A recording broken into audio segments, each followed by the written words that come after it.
Behind me here is my newly acquired 1971 F100 short bed, and it's got a laundry list of things needed to do to get it back on the road. It's a factory 360 V8 truck with a C6 transmission that has been upgraded to a 390 V8. In order to get this thing back on the road, we have a few wants and a few needs, from the door locks, oil change, all the way down to fuel system, lowering spring, wheels and tires, mirrors, gaskets, timing. We got a lot of stuff to do today and a lot to get done before it gets back on the road, so let's get started. Other than the engine swap, this thing is bone stock. It's got long tube headers, and it does have some mufflers that dump.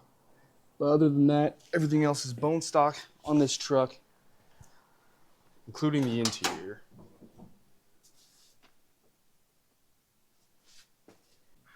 The first thing we're going to get started on is these door locks. They currently are not hooked up, and these locks do nothing. They're also the wrong code for the key for the ignition. So we're going to be changing these out to the right key code so we can lock these doors.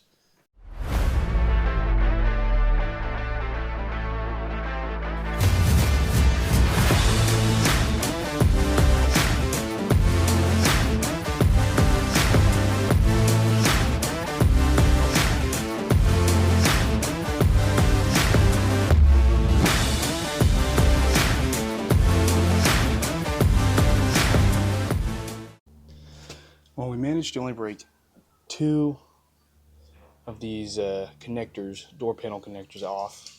So hopefully we can glue those back on. But now that we got the door panel off, we're gonna have to get up into here, get this key core out, and reconnect it, the new one, into the locking system.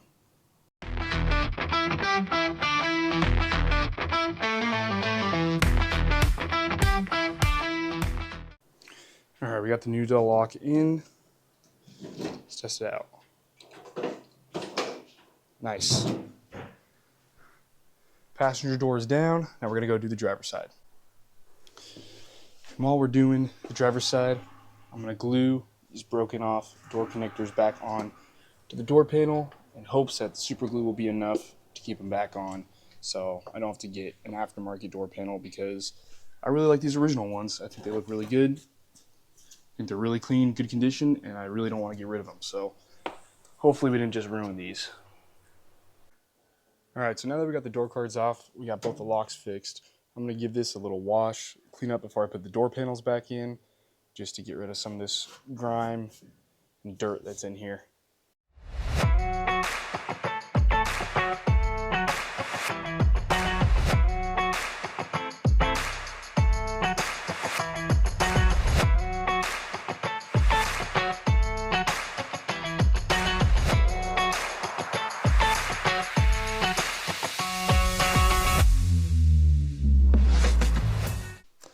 All right, I now got both door panels washed and cleaned up, so now it's time to put the door panels back on both sides, and then we'll move on to the next.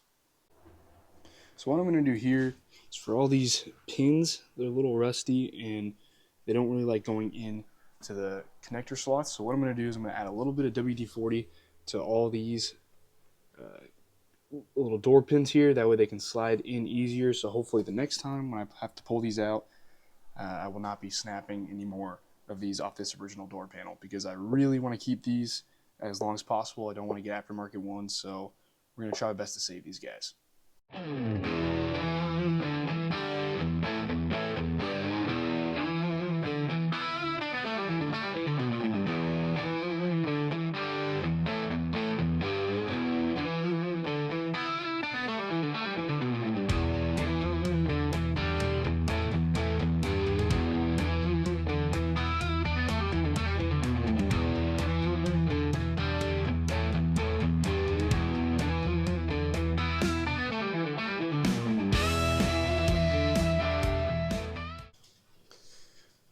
Well, now that we've finished the doors, we're going to move on to the engine bay.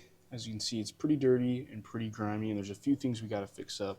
One being we need an oil cap. We're going to get rid of this rebreather system and put just a normal breather here on this valve cover. We have a few hoses that look to be slightly cracked. Not a huge deal, but they're pretty stiff and pretty worn out. So I am going to get some new hoses where I need them.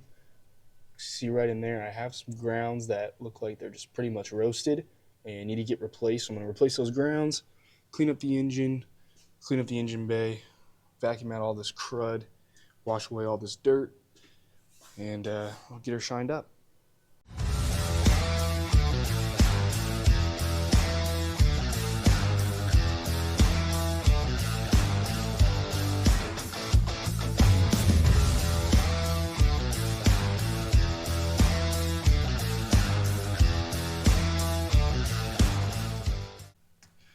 All right, next step is we got to get rid of this exhaust leak. As you can see, from the headers to the rest of the exhaust, they're connected, but there's no gasket, so it's got a pretty gnarly exhaust leak here on both sides. So we're gonna put the gaskets on and get this thing sounding a lot better. All right, it is day 2. We are back. We left off doing the gaskets on the header collectors down to the rest of the exhaust. We got those done. But before we start it up and let you guys give a listen for the first time, we do have to do a few things to the motor, including new spark plugs, an oil change. We got to put a valve oil cap on, breather on the valve cover, and clean up the engine a little bit, and then we'll fire it up and let you guys hear it for the first time.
Well, we are back.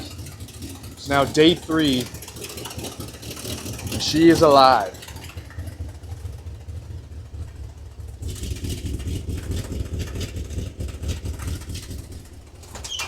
Got good oil pressure. Our temp gauge is not working. The oil pressure gauge even might be a tad off. It's about the oil pressure we were running before the oil change. We're running 10W40 now, but it seems to be running good. Who knows how many miles we have? Could be 100,000, could be 200,000, but whatever it is, it's running pretty good. And essentially, what took up all of our time was during my oil change. I'm a complete idiot, and I over-torqued the drain plug. It was probably worn out after years of oil changes, but I gave it just a little too much. I wasn't really paying attention and stripped it out, so we got a single over 1/2-inch plug that threaded right in. It cleaned up the threads a little bit, threaded in, it's tight. So we got it filled up with 10W40 now, and now she's running good.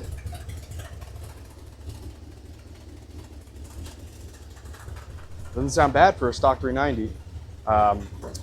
So now we're going to do a few things. We're going to check the timing. We're going to check some hoses, check some wiring. I'm going to try to add a tack today. And we also got our new tire setup in today. So we're going to be rocking Cooper Cobra radials. We have 295 50s for the rear and 275 60s for the front, going on a 15-inch wheel. The wheels are back ordered, so those are going to be on the way soon. But for now, we're just going to clean up some things on the motor and get it running a little bit healthier, and then maybe we'll take it for a test drive. All right, so after checking the timing, right where we should be, now we're going to address the carburetor. We got a few open vacuum ports. The previous owner decided to zip tie the throttle to the carburetor, which obviously is not the way to do it. So we're going to fix that, and we're going to mess with the idle. We're idling in the 500s right now, so we're going to up it closer to 700, and then once we get this dialed in, we'll move on to doing some interior stuff. Well, as you can see, the last ditch plug is not holding up. So we're gonna try to see if we need to tighten it or if we need to replace it. Well, the problem has persisted. We're losing a drop from the drain plug. Let's see if I can find it here. Every about 30 seconds. So now we're gonna have to go to plan B, which was the original plan, but the harder plan.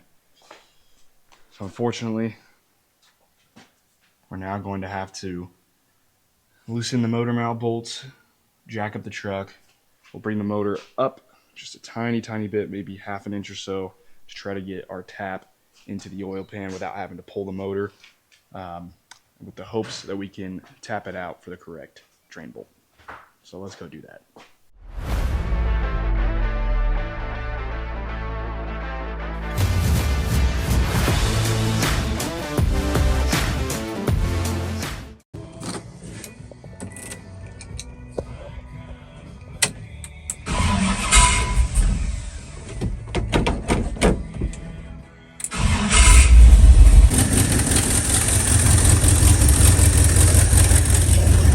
We got her fixed. We got the easy drain oil plug in, using this tube to drain it now. So it's Loctite in, it's sealed, no more leaks, and we got oil pressure.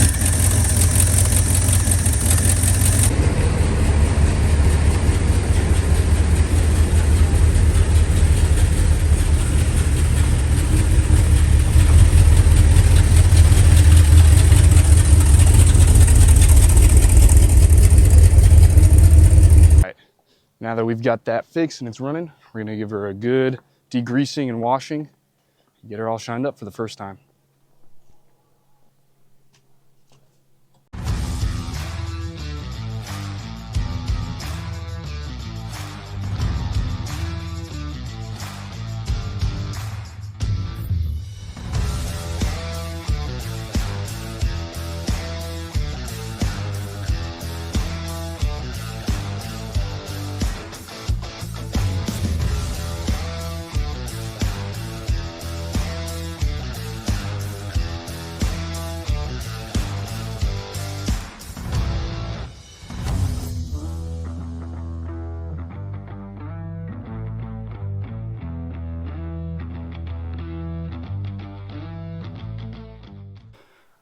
Well, here she is, all cleaned up. Got a ton of crud off the frame and off all the lower components. In the drivetrain, it was just caked with oil and dirt, who knows what else. It's really good in the sunlight. I have a paint correction plan, as you can see. Top half of the bed is not Wimbledon white like the rest of the truck. We also have the roof of the cab and some portions where the trim used to be that were repainted with some off-white color that's really noticeable. You don't have to know paint codes to know that that is not the same color. So we will be working on fixing that. I want to get all of this repainted to Wimbledon white, and we're going to be using some techniques to bring sort of this patina rust onto certain parts of the rest of the truck just to make it kind of blend. I really like the hood, not so much this clean paint. That's not really what I'm going for. Tailgate matches the hood. So honestly, we have some paint work ahead of us, but the body's in pretty good shape. We do have that dent there on the door. And then we have this quarter panel fender that's really dented and was crudely painted. So we're gonna work on correcting this to get it as straight as we can. And then we're gonna get this all leveled out, and we'll be repainting this whole section as well, Wimbledon white. And of course, we got this part on the trim here. We got this section where I guess the mirror used to be that they painted a square over. And then of course this bed, it's the same thing, split 50-50, new white, Wimbledon white. We do have a crack in the windshield, but I'm not concerned about it. It looks contained. Doesn't look like it's gonna be able to spread. There it is. So we'll leave that for now. I really like the chrome trim on the drip rails and the windshield. So I'm really stoked about that. I'm debating if I wanna go Ranger trim on the sides, get the base level trim that's a little bit wider, or end up repairing these holes with a welder, sanding and repainting all of them just to make it all one continuous body line. So let me know. Let me know what you guys think. If we should go with the the main trim that covers this whole portion, pretty much where this paint is. We can do the Ranger trim, that's a much thinner line going across, or we can repair the body and keep it the way it is. But other than that, that's today's video. We got a lot of work done. I'm really happy with how it turned out. I can't wait to drive it. It's not quite ready to drive yet. We have a few other things to do. Once we get the wheels and tires, we do have to repair the kickdown. The kickdown is not connected on the transmission right now, so we got to fix that. I'd like to get a tack.